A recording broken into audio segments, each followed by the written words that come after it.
And he hauls around a little bit, and finally he says, I'm in here for doing bad things to children. He goes, but it shouldn't be a crime, it's a sexual orientation. And my celly jumps up. I don't ever slow up, no I don't take I got no love for the fakeness. If you wanna play tough and wanna hate this, I'll always show up and make a statement. This is a Farmington Correctional Center story about a guy I knew. He just came to prison and he became my celly. I was his first celly, and he called everybody dirty, so that's what I'm going to call him. I ain't going to give his real name. He told me that he stole the IROC cars. That's what he did all the time out there. But that was not why he was in prison. He's in prison for burglarizing his girlfriend's parents' house, trying to take it safe. When he first became my celly, we got along real good. You know, he's a lot younger than I was, but we got along real good. And one day I got into it with somebody. This guy had like a couple of other friends, and he said, man, I'm going to stay up. He's going to fight in the cell. This guy I got into it with, and he said, my celly said, I'm going to stand outside the door, make sure nobody else came in. So he did, you know. And the guy that came in, he ends up being just wanting to talk all of a sudden. And when he seen his friends weren't, you know, because my celly, he finally shut the door because he didn't know if he could keep both of them out or not, so he just shut the door on us. And this guy, you know, you're hyped up and ready to go, and this guy all of a sudden wants to talk. Hey, man, I apologize, you know, this and that.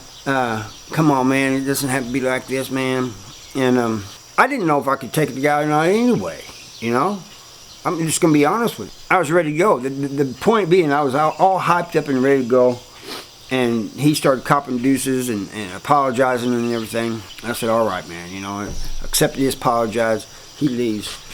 And probably tells his friends some other story that it was me. But anyway, after that, I started calling my celly dog, you know, road dog. You know, that's somebody that rides with you. And he started calling me dirty. I said, hey, man, what's up with that word dirty? He goes, oh, man, that's kind of, I guess, like what you guys call road dogs, you know. It's nothing bad.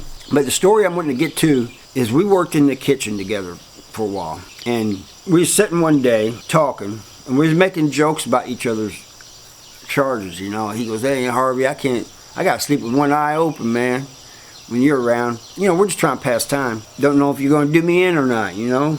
I said, yeah, you know, I got to keep my stuff locked up, you know, because you're a thief, you know. About 10 feet from us, maybe not even quite that far, was a female CO standing there and watching.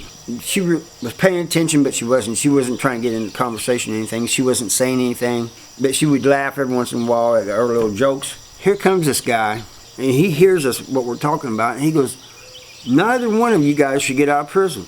You, and he points at me, should be in prison for the rest of your life, that's for sure. Points at my celly and says, and you, man, you robbed your girlfriend's, you know, you're a burglar and this and that, you know.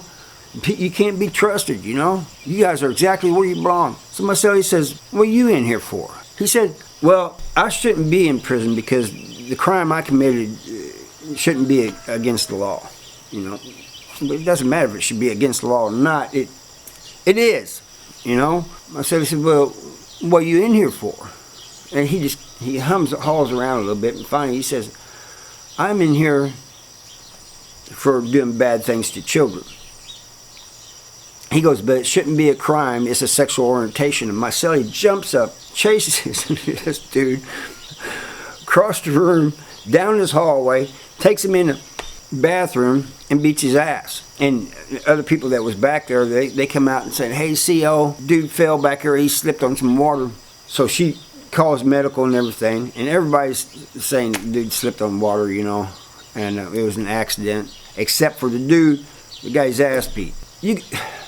Really, you could look at him and tell that he didn't slip, you know, on water. And the COs and the medical and sergeants and stuff came over there, they knew that too. So they was questioning everybody. They asked me, what did you see? And I said, man, I didn't see nothing, man. I was sitting right here at this table. Anyway, they take the guy off to medical, and they start questioning different people and everything.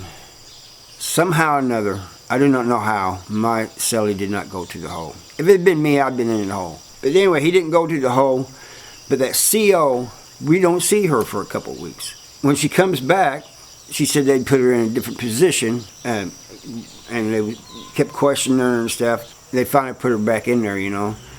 They said they think that she knew what was going on and everything, didn't do anything about it. But she says, man, that dude's not only got a messed up case, he's also a snitch. Now, Celly Dirty was a real good drawer. I mean, man, he could draw anything you wanted. I mean, he was real good. But he'd never tattooed before, and he wanted to get into tattooing. He draws out a pattern, puts it on his leg. He gets a gun and everything. Starts tattooing on his leg. And I mean, it's bleeding like crazy. I said, dude, I think you're going too deep. And he goes, no, I don't think I am. I run and get a guy who wasn't a tattoo. He'd been one for years. I said, hey, man, come over and look at this. So he comes over and looks, and he says, dude, yeah, you're going too deep, man. You can't go that deep. But I ended up getting transferred and everything. And anyway, years later, I see him in Bowling Green, and came up, and he goes, hey, man, what's up, Dirty, man? I'm like, Dirty, man. He's telling another dude that, man, this is my first celly, man. And I said, you still tattooing or trying to tattoo or trying to learn to tattoo? He goes, oh, dude, I've gotten good, man. The guy with him says, yeah, he's the tattoo man now.